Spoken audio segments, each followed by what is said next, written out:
साथियों, अभी भारतीय सर्वोच्च न्यायालय ने एक आदेश पारित किया था कि दिल्ली में 48,000 झुग्गी बस्तियों को तोड़ दिया जाएगा।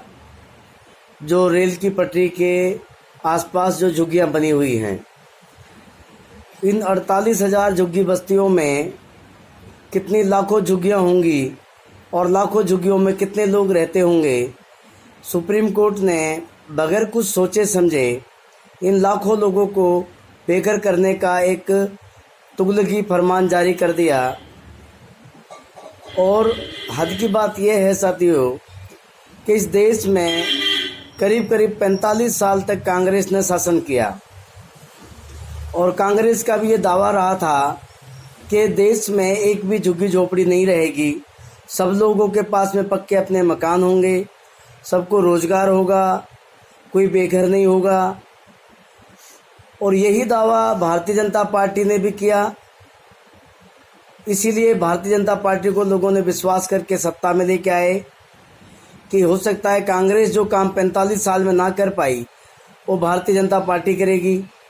लेकिन भारतीय जनता पार्टी की भी 2014 से लेके लगातार भारत में सरकार है, यानी 6 साल हो चुके हैं। और नारा दिया था भारतीय जनता पार्टी ने कि जहां झुग्गी वहीं मकान, लेकिन ऐसा नहीं हो पाया। उसी बीच में हमारे बीच में एक आम आदमी पार्टी की दुहाई आई, आम आदमी पार्टी बनाई कुछ लोगों ने, और उन्होंने कहा, चीख चीख कर दुहाई दी लोगों में कि कोई भी आदमी बेघर नहीं रहेगा, एक भी झुग्गी झोपड़ी नहीं रहेगी, कोई भी बेरोजगार नहीं रहेगा, बच्चों को अच्छी शिक्षा दी जाएगी। लेकिन 6 साल से आम आदमी पार्टी भी, जिसको वो कहते थे कि आम आदमी की पार्टी है, उसने भी समाज को धोखा दिया। और झुग्गी भी एज इट इज़ बनी हुई हैं, स्कूलों की हालत ख़राब है, चिकित्सा की हालत ख़राब है, सरकारी अस्पतालों में एक एक बेड पे 5-5 मरीज लिटा दिए जाते हैं। और अब तो सरकारी अस्पतालों का ये हाल हो गया है कि जो अन्य बीमारियां जो थी वो लुप्त कर दी हैं।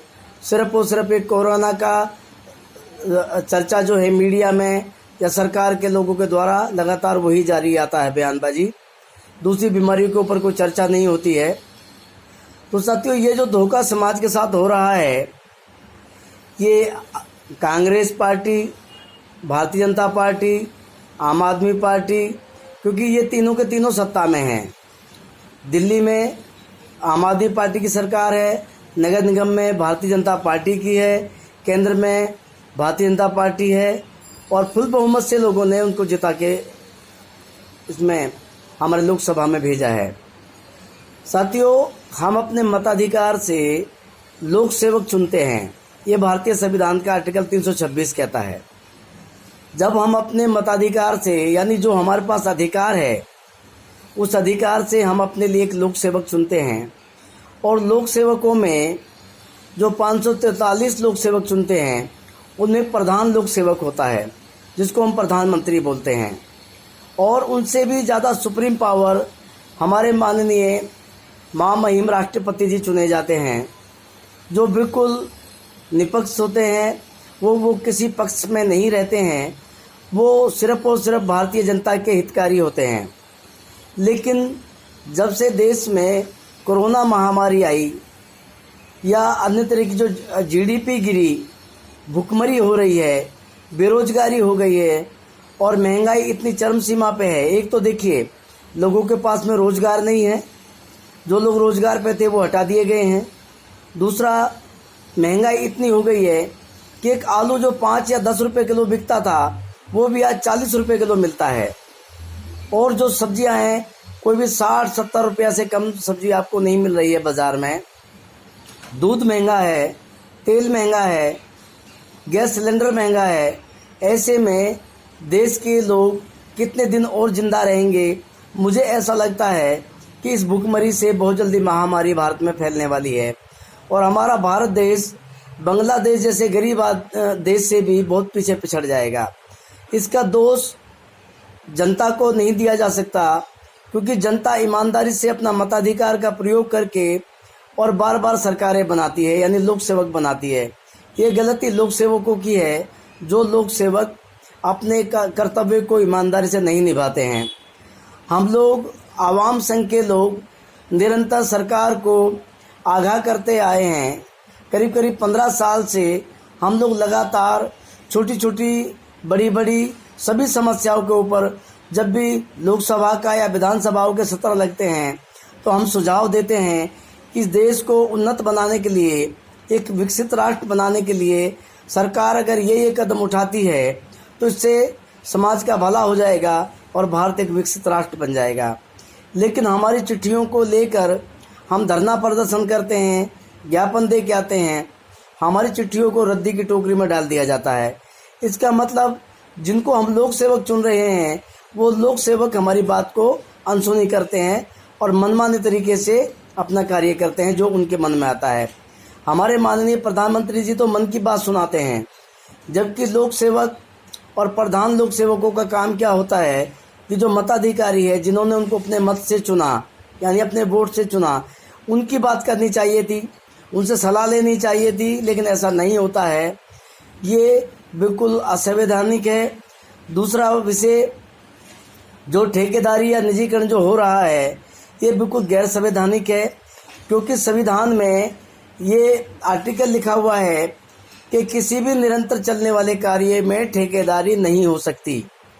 अगर भारतीय संविधान अगर ऐसा कहता है और हम भारतीय संविधान को 1950 से मान रहे हैं तो फिर ऐसा क्यों हो रहा है?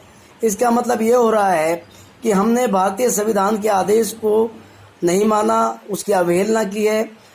और ये अपराध होता है अगर जिस देश में संविधान लागू हो, नियम लागू हो और पूरा देश उसको वचनबद्ध हो के उसको मानने के लिए बाध्य हो और उसको हमारे लोक सेवक ना माने, तो इसका मतलब वो राष्ट्रद्रोह हो गया। अब हमारे लोक सेवक जिनको हम चुन रहे हैं वो क्या राष्ट्रद्रोह का काम नहीं कर रहे हैं? इसको राष्ट्रद्रोह की श्रेणी में ना रखा जाए, क्योंकि अगर आप भारतीय संविधान को नहीं मानते हैं, क्योंकि भारतीय संविधान हमारा राष्ट्रीय पवित्र ग्रंथ है, जो भारतीय संविधान को नहीं मानते उसका क्या किया जा सकता है? उसको क्या नाम दे सकते हैं आप? उसको यही कहा जा सकता है कि वो राष्ट्रीय ग्रंथ को नहीं मानने वाला राष्ट्रद्रोही हो सकता है। लेकिन यहाँ उल्टा ये हो रहा है कि जो भी भारतीय संविधान के पक्ष में बोलता है या लोक सेवकों को सलाह देता है या उनके गलत कार्य के खिलाफ बोलता है, उसको राष्ट्रद्रोही बना दिया जाता है। तो ये गलत है, ये फासिज्म है। हम इसका बिल्कुल विरोध करते हैं और आप देशवासियों से एक अपील करना चाहते हैं कि देश में एक भी आदमी किराएदार नहीं होना चाहिए, एक भी आदमी भूमिहीन नहीं होना चाहिए जिसको कृषि की ज़मीन ना हो जिसके पास में, एक भी आदमी बेघर नहीं होना चाहिए, एक भी आदमी बेरोजगार नहीं होना चाहिए। ये संविधान कहता है।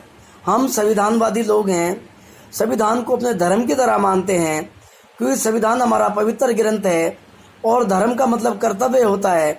हम संविधान के प्रति वचनबद्ध हैं, उसको मानते हैं, उसको आत्मार्पित जब हमने किया, हमारे देशवासियों ने, हमारे बुजुर्गों ने, हमारे महापुरुषों ने, पूरे देशवासियों ने, तो हम उसको अपने धर्म की तरह अंगीकार करके हम उसको स्वीकार हमने किया।